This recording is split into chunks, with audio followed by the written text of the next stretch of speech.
Hello everyone and welcome back to my channel. তো আজকে আমরা চলে এসেছি একটা নার্সারিতে, আমাদের ফ্ল্যাটের একদমই কাছে এই নার্সারিটা। তো ফ্ল্যাটের জন্য গাছ তো আমাদের প্রথম থেকেই নেওয়া ছিল না, কিন্তু স্পেসটাকে একটু কোজি বানানোর জন্য গাছ তো অবশ্যই দরকার, আর আমার আর অর্কর দুজনেরই গাছ খুব ফেভারিট। তো আমরা নিয়েছি বেশ কয়েকটা ভ্যারাইটি। তো ওরা পটিং, পেস্টিসাইড সব কিছু দিয়ে একদম রেডি করছে।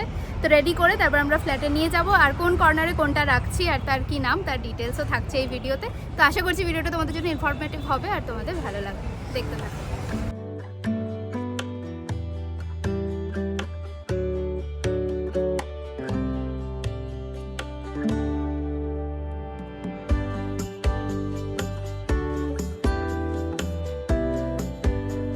কোনটা নেবো, কোনটা ভালো লাগছে?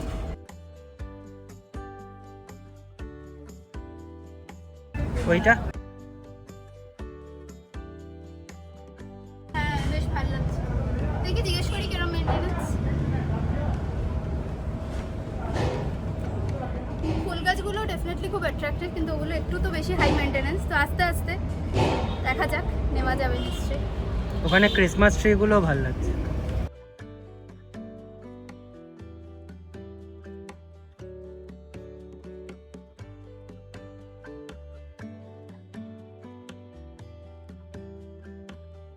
এই ঝাউ গাছ বা সাইপ্রাস গুলোও ভালো না?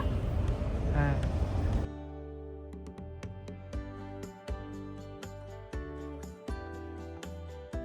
এগুলো একদম শো স্টপার, এগুলো আউটডোর ফুল গাছ যেহেতু। তো আমরা ব্যালকনির জন্য একটা নিয়েছি, রাখার প্ল্যান আছে।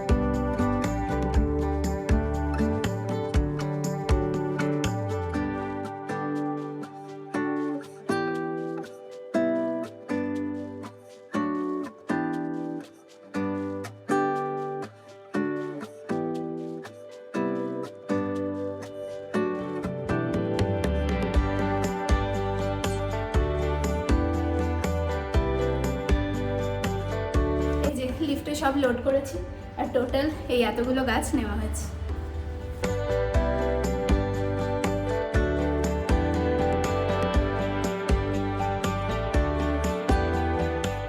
তো সবার প্রথমে আমাদের বাড়িতে ঢুকলো এই অপূর্ব সুন্দর এই বোগানভেলিয়া গাছটা। তো এটা একটা বাই কালার গাছ, মানে এখানে গোলাপি এবং সাদা দু ধরনের ফুল ধরবে। আর এই গাছটাকে আমরা রাখলাম ব্যালকনির কর্নারে। আর দেখো কি অপূর্ব সুন্দর লাগছে এই গাছটা ব্যালকনিতে অ্যাড হতে, ব্যালকনিটা যেন একটা প্রাণ ফিরে পেল। এর সাথে ব্যালকনির অন্যদিকে এই বুদ্ধা ফাউন্টেনটার পাশে আমরা রাখলাম সাইপ্রাস। তো সাইপ্রাস গাছটা অলওয়েজ ডাইরেক্ট সানলাইটে রাখাই বেশি ভালো গাছটার গ্রোথের জন্য আর গাছটার হেলথ মেনটেন করার জন্য, আর সেই কারণেই আমরা এটাকে আউটডোরেই রাখছি। এর সাথে সাথে আমরা একটা হ্যাঙ্গিং প্ল্যান্টও অ্যাড করছি এই ব্যালকনিটাতে।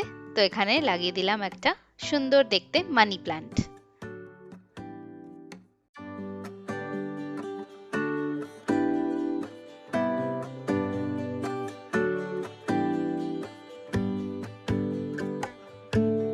এরপর চলে এলাম লিভিং রুমে। লিভিং রুমের কর্নারে আমরা রাখলাম এই এরিকা পাম। এটাও যথেষ্ট সুন্দর দেখতে, আর দেখো মনে হচ্ছে এই জায়গাটা যেন এই গাছটার জন্য একদম পারফেক্ট প্লেস।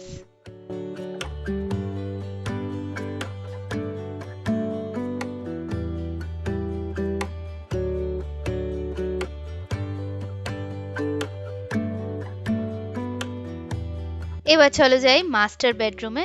বেডরুমের কর্নারে রাখলাম চায়না ডল। চায়না ডলের ভালো থাকার জন্য বলে যে অলওয়েজ এটাকে কোনো জানলার পাশে প্লেস করার জন্য, যাতে একটা ব্রাইট ইনডাইরেক্ট লাইট এটা পেতে পারে, আর তার সাথে যথেষ্ট পরিমাণে জল। বাস এই দুটো করলেই এই গাছটা কিন্তু খুব সুন্দর থাকে। এবার চলে আসলাম পূজা ইউনিটে। পূজা ইউনিটে এই গণেশজির মূর্তির দুপাশে আমরা রাখলাম দুটো আরালিয়া গাছ।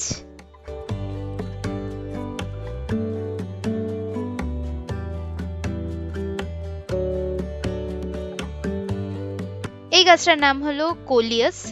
এই গাছটার জন্য ডাইরেক্ট সানলাইট নয়, তবে ইনডাইরেক্ট সানলাইট দরকার হয়, তো সেই জন্য আমরা এই প্লেসটাকে চুজ করেছি এই গাছটার জন্য। আমাদের কমন ওয়াশরুমের একটা কর্নারে আমরা রাখলাম এই গাছটা।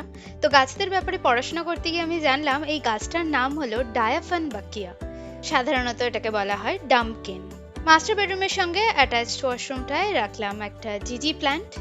জিজি প্ল্যান্টটা ভীষণই একটা লো মেনটেনেন্স গাছ, মাসে একবার এই গাছটাতে জল দিলেই এই গাছটা যথেষ্ট ভালো থাকে, আর গাছটাকে এয়ার পিউরিফায়ারও বলা হয়। আর সব শেষে ঘরের এন্ট্রান্সে মানে আমাদের প্রি ফয়ার এরিয়াতে রাখলাম একটা সাফায়রা। ফয়ার ইউনিটে এই বুদ্ধজির পাশে রাখলাম একটা লাকি ব্যাম্বু।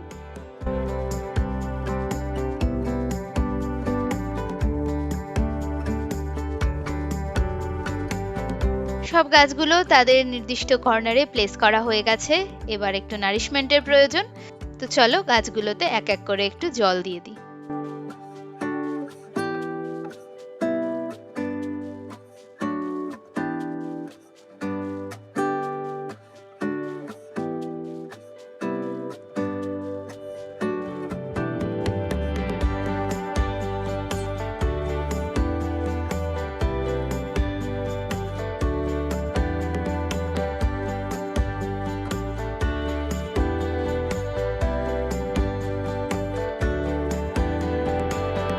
সো নারিশমেন্ট তো ডান, এবার চলো একটু বিউটিফিকেশন করা যাক। দেখো এই রং বেরঙের পেবলস গুলো আমরা কিনে নিয়ে এসেছি, ওই নার্সারিতেই এগুলো অ্যাভেলেবেল ছিল। আর এইগুলো গাছের গোড়ায় মাটির ওপর দিলে একটা আলাদাই লুক অ্যাড করে, আর মাটিটাও একটু হিডেন থাকে। তো মোটামুটি কয়েকটা গাছ আমরা এই রং বেরঙের পেবলস গুলো দিয়ে একটু সাজিয়ে দিচ্ছি। আর এরই সাথে আজকের ভিডিওটাও এখানেই এন্ড করছি। এই গাছ দিয়ে আমাদের এই ছোট্ট ফ্ল্যাটের মেকওভারটা অসাধারণ সুন্দর লাগলো। তোমাদের কেমন লাগলো অবশ্যই কমেন্টে লিখে জানাতে কিন্তু ভুলো না।